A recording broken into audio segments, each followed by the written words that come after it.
这3人骑着骡子行走在大峡谷里，带队的老头是个酒鬼，只顾着仰头喝酒，没有注意到脚底下的毒蛇，还没有反应过来就摔了个人仰马翻。老头刚要起身，却被毒蛇一把咬住手臂，他赶紧拿出一把匕首吓退毒蛇，可下一秒毒蛇又一口咬住老头的脸颊，老头吃痛叫出了声，直接一刀把毒蛇切成2段，再把舌头从脸上拔下来。而这时候随行的一对夫妻也受到波及，直接从骡子背上摔下，骡子因为受到了惊吓，直接飞奔出去。故事还要从1天前说起，大壮和小美是一对新婚小夫妻，由于这段婚姻不被父母认可，他们选择了私奔，来到了拉斯维加斯。他们先在一个小旅馆住下，大壮打算接下来去科罗拉多大峡谷一起看日出，小美认为还不如直接在旅馆躺在床上看看照片，顺便再做点爱做的事，多好呀。可是大壮一心想去现场体验一把，来到一家旅社却被告知去科罗拉多大峡谷的话需要有通行证，每年1月份才能申请。不巧的是现在已经5月份了，夫妻2人不信邪，再换一家询问碰碰运气，结果也是不尽人意，2人无所事事晃荡了一圈，都没有找到进入大峡谷的办法。晚上失落的小两口来到酒吧消遣，边喝边说着不能去的遗憾。这时边上的一个老头听到了谈话，大言不惭地对他们说自己是一流的导游，有专业的技术和最好的骡子，还能给他们搞到通行证，可以带他们进入大峡谷，完成一次美妙的旅行体验，要不要考虑一下哦？听到这，大壮的眼睛都亮了，简直就是踏破铁鞋无觅处，得来全不费功夫。可小美却还是有一些顾虑，大壮不想错过这千载难逢的机会，一顿嘴炮功夫说服了小美。第2天，2人来到集合地点，和老头一起上路了。这时树上出现一只乌鸦，这是不好的兆头。老头说这是信使，我信你个鬼，你这糟老头子坏得很。不过小两口并没有怀疑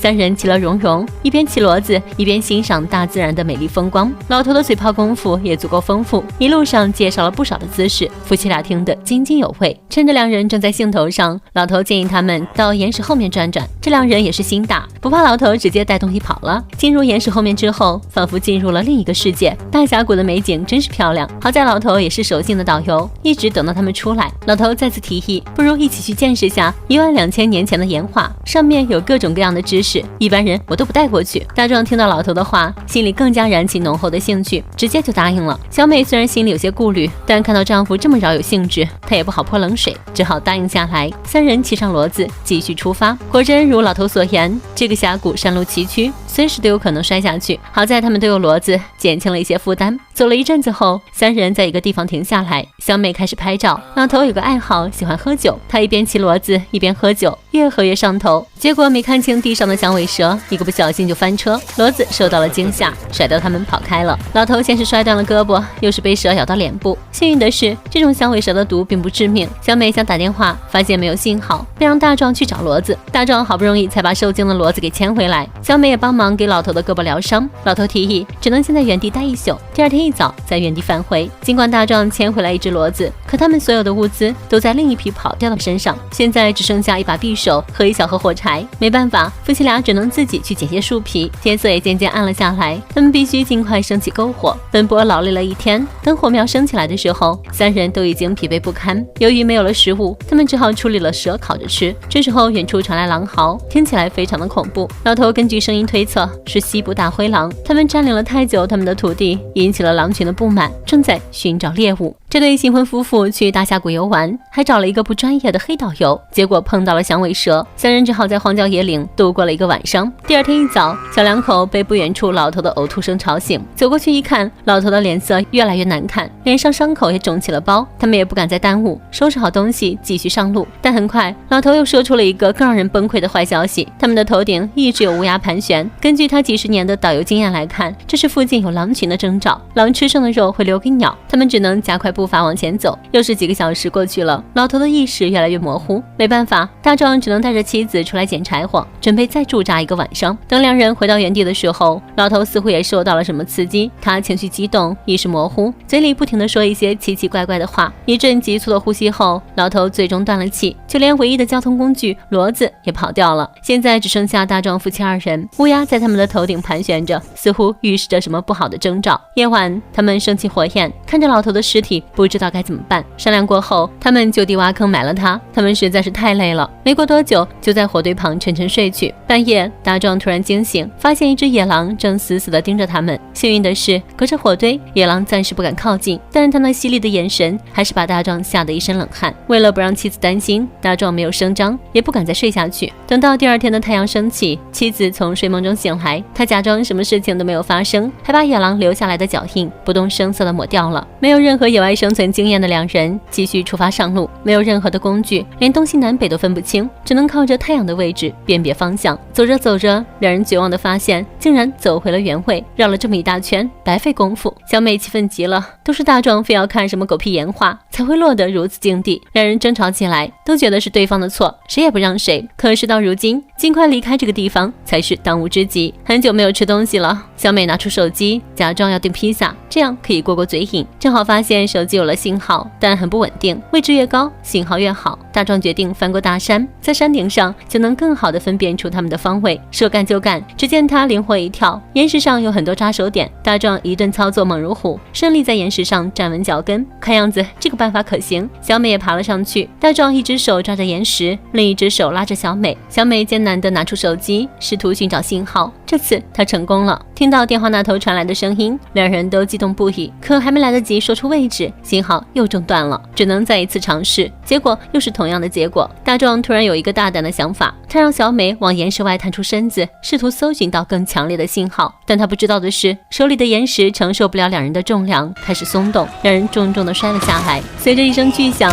大壮的一只脚卡在石缝中间，骨头已经断裂。小美倒是伤得不重，摔到了沙子上。她跑到大壮身边，试图搬动石头，可不管是前拉还是后推，都没能把脚从石缝中拽出来，倒是把大壮痛得死去活来，最后痛晕了过去。等他醒来的时候，发现小美不见了踪影，只剩下一只野狼站在对面，虎视眈眈地看着自己。这下完蛋了！男人从昏迷中醒来，发现面前竟然站着一只野狼，正虎视眈眈地看着自己，仿佛随时都会冲上来把他撕个粉碎。男人的脚被巨石压着，他不敢轻举妄动，悄悄拿起地上的石子往野狼的方向扔去，试图吓退野狼。可野狼连躲都没有躲一下，男人害怕极了。就在这时，妻子举着一根大木棍赶上来，这才把野狼吓跑。原来小美是去找工具去了。她拿起大木棍，试图撬开巨石，可不管她怎么用力，巨石依旧纹丝不动。短暂的休息过后，大壮想到一个旅行家断臂求生的例子，大壮也想让小美给他截肢。小美实在是不忍心这样做，可看到丈夫如此的坚持，小美还是妥协了。她先是捡了一堆柴火，放在丈夫周围点燃，防止狼群过来围攻。又看到天上的秃鹫，确定了埋葬老头的位置，找到老头身上的腰带和匕首，然后马不停蹄地赶回大壮的身边，先撕开小腿上的裤子，再用腰带绑在大腿处，烧红小刀作为简单的消毒，然后忍着泪水开始切割，用小刀割，用石头砸。大壮只能咬着木棍，强忍剧痛。很快截肢成功，大壮再次晕死过去。晚上，小美被野狼的动静吵醒，只见不远处站着一只野狼，她一直跟着这两个人，观察他们的动静，寻找动手的时机。眼看着火柴就要被烧光了，小美只能自己去寻找柴火。听着此起彼伏的狼嚎，小美紧张到了极点，但还是硬着头皮上。越来越多的狼走过来，小美一抬头，正好和头顶的一只狼看对上了眼。她小心翼翼放下手中的柴火，抽出藏在后背的匕首。这时候野狼也直捣黄龙，猛地扑在小美身上，疯狂撕咬。小美拼命挣扎，一刀插进野狼的身体，这才成功脱身。可回到原地还没有安静多久，又传来一阵阵的狼嚎。小美赶紧拿起木棍，再把衣服缠在上面，做成一个简易的火把，将火把插在土里，围成一个简单的火篱笆。可狼群却一点也不害怕，反而还越靠越近。其中一只重量级的狼更是直接扑向小美。小美手忙脚乱地挣扎着，却被咬住了腿。情急之下，她捡起一旁的匕首，一刀杀死野狼。其他的狼也吓得跑开了。天亮后，小美做个简易担架，拖着大壮艰难而缓慢地行走着。大壮越来越虚弱，脚底的伤口已经变成了一个浓浓的大黑血块，他感到口干舌燥，连说话的力气都没有了。小美把烤好的狼肉送到大壮嘴边，可丈夫已经连吃的力气都没有了。小美看着丈夫的样子，她又心痛又绝望，努力站起身，想要继续前进，可刚抬起手，担架就散了。小美找来一个树枝，让大壮可以当拐杖，她架着大壮缓慢地前进。没走多远，再次休息的时候，这时大壮开始道歉，开始后悔没有听小美的建议，直接在旅馆不出来，